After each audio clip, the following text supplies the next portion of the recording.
Bonjour chers élèves. Dans ce nouveau cahier de notes de cours, nous parlerons des chaînes d'opération.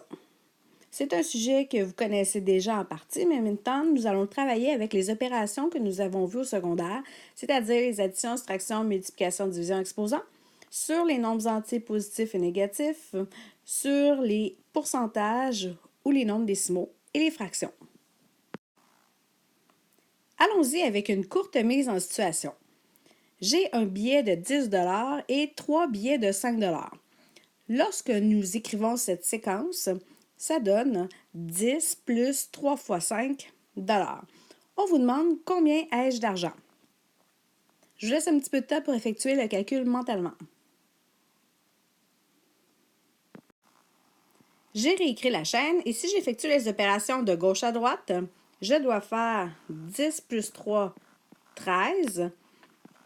13 fois 5, 65. Probablement que ce n'est pas la réponse que vous avez trouvée et vous avez raison, parce qu'il ne faut pas nécessairement effectuer les opérations de gauche à droite, mais plutôt respecter la priorité des opérations.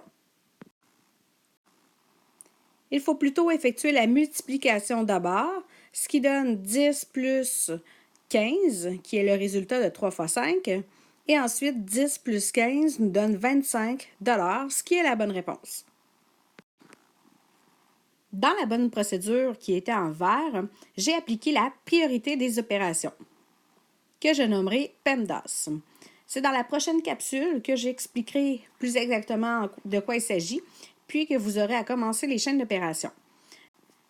Je vous demande de suivre les consignes qui sont données dans la prochaine capsule, c'est-à-dire, il faudra faire une seule opération par ligne, pas deux, pas trois, pas quatre, pas huit, une.